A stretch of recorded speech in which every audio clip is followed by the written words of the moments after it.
Here's what happened last time on From the Ground Up. The last thing we want is somebody to walk in this space and say, absolutely not. From my perspective, we've got that 2-week time to pick up that change and fix it. One of the greatest challenges of a sport and entertainment building is they are so incredibly complicated to execute. We dug down this deep over there and it was bone dry. Things change daily and you gotta be willing to make that change on the fly and make things work.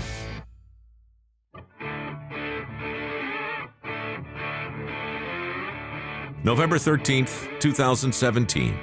The first shovel of dirt was removed from a 62-acre plot of land just west of the Las Vegas Strip.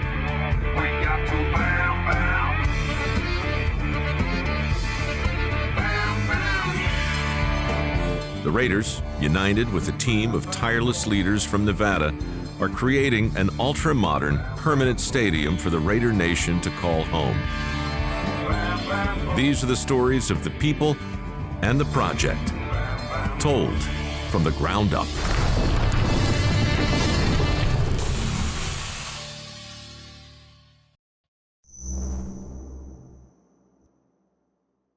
Just over half a year into the construction of the stadium, and the rhythm of the site is prevalent.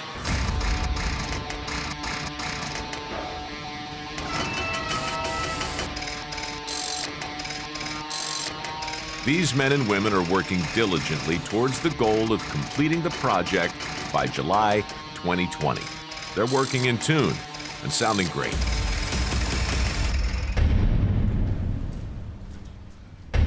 I'm pleased with the project team, how well they seem to work together. There's a lot of pride in the job, there's a lot of pride from the workforce, and the results speak to it. The pace of the project is no different than day one. It's extremely frantic. Every single day is impactful. Make no mistake about it, the schedule is challenging, to say the least. We have 721 days right now. Let's go ahead and touch on the ETFE mock-up. I know there's been a lot of conversations about where, if it's necessary, what's, Set aside the aesthetic aspect. Is this what's truly needed? Because we don't want to cheap out on that. And the answer is Yes. okay, it's simple. All right, so this is what we need. Then the question is, other than why does it cost so damn much, where are we going to put it? We will have months where we'll go through close to $100 million in a month. That's about $5 million each and every working day. And that's a lot to manage and get high value for the dollar, which we're committed to doing. With the first footings completed and the forms in place, the project heads into a vital stage in the construction process where the first of 8 elevator and stair towers, known as cores, is ready for the concrete to be poured. These cores serve as movement points for spectators and are important in shaping a fan's experience. What we're constructing is more than a building. What we're building is a fan experience. We want that to be one of the best experiences they've ever had. Most people, when they attend an event, will leave with a memory. What hangs with them is that emotional experience. We want that building to shine. We feel that's a reflection of our brand and a reflection of who we are. In a permanent sense, the cores are really the backbone of the whole building. It's important for the project and the project schedule and that the cores are needed in order to start the erection of steel. We tie into them to make sure that everything stays geometrically where we want it until that portion of the building is all wrapped up and complete. The cores start way down below with the pilings so that these things can support a lot of weight. So as you can see, as we build layers on here, all that downward weight is going to go in and down through the cores. So it's very important you get the cores placed right and that you understand what's going to be running through the cores. Even though the methodology might be similar, the actual work on every construction job is different, and the complexity of this first core is giving the team difficulties as they begin the concrete pour. It's coming right here, right now. It's gonna hit the vibrator and see if that will flow down right here. The core is probably our most difficult thing we're doing out here with the formwork and the congestion of the rebar. There's a lot of boundary elements inside there, so we're using a special mix.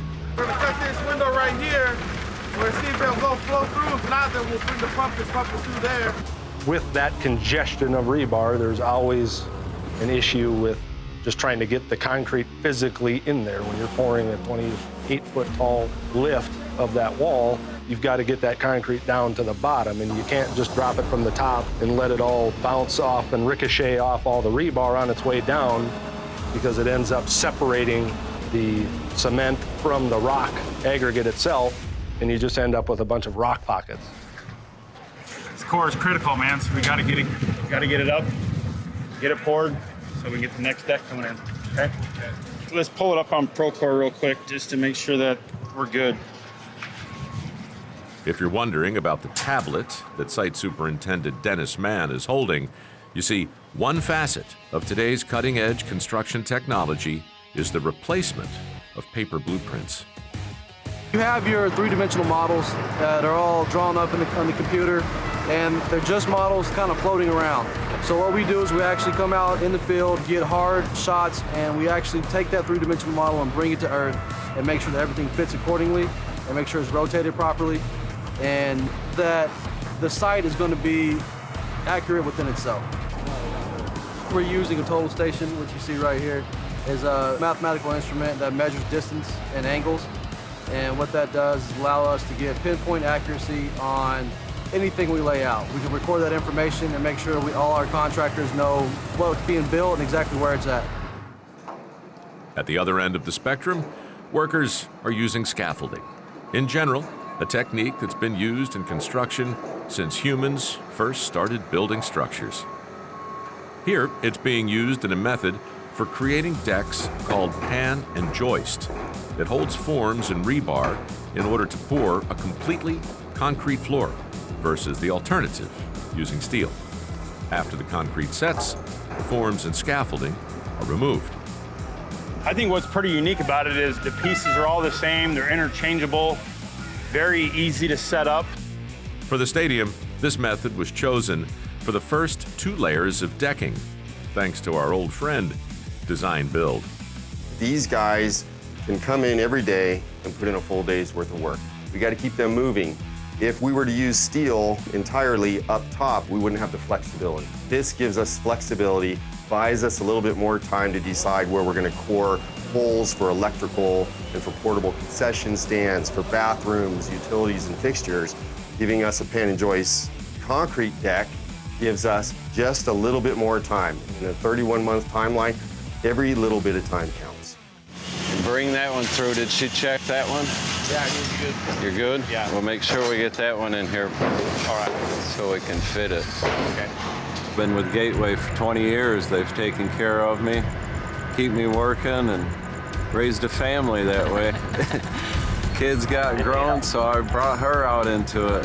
So I'm actually setting or lowering the elevation, which is where the deck is going to come across. And then everything is sent off a benchmark that we receive. It's a line that's, so many feet up off the ground, and so that's how we level everything.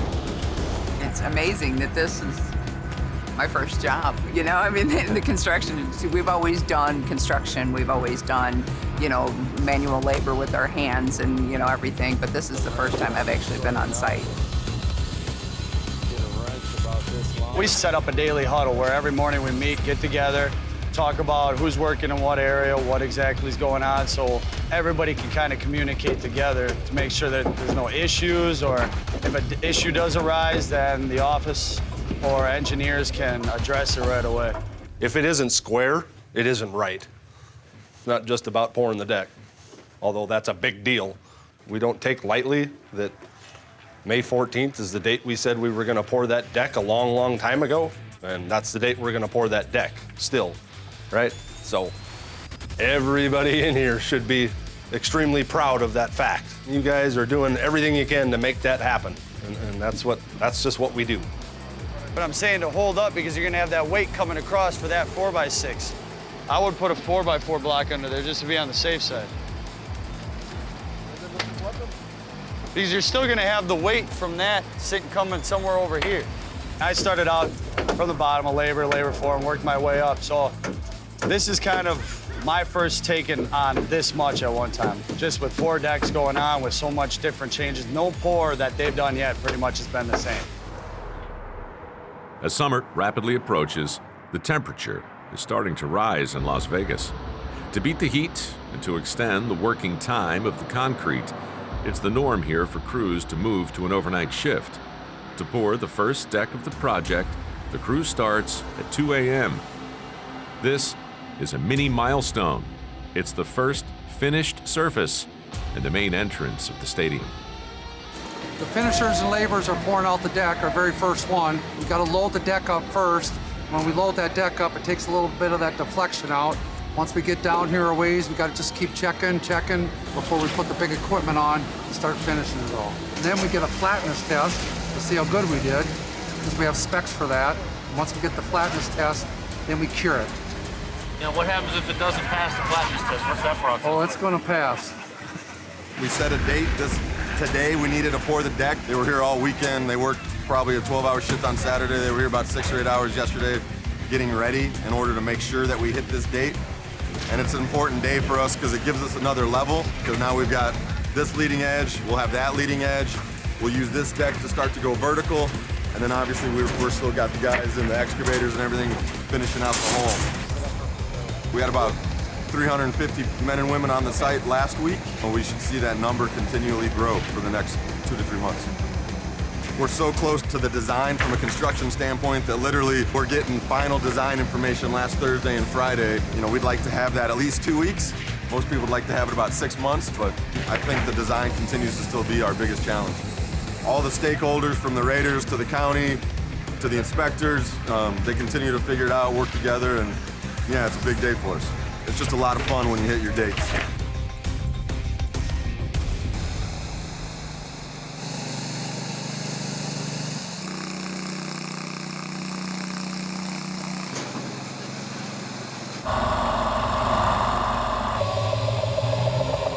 With the time and energy being poured into the job by everyone involved, the construction site becomes a home away from home.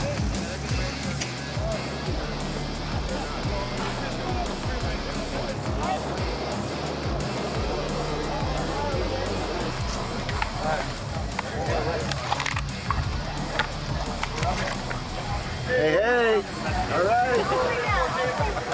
All right, what's going on, man?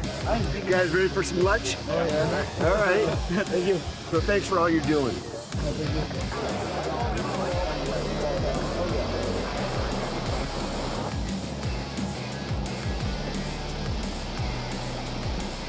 I just wanted to take a minute to thank everybody. It's pretty humbling just to see the progress that's gone on here. It's pretty incredible for us. We know it's transformative for the community, but for us, you have to understand this is the realization of about a 30 or 40-year dream to have a home like this. Since the beginning of this project, we've been told about the capacity and the quality of this labor force. We thank you for being here today. We thank you for all the hard work. There's a billboard right over there that says the Raiders are coming. And because of you, that's the reality. You guys are part of our team, and I'm so proud of what you are doing. And I just want to thank you from the bottom of my heart.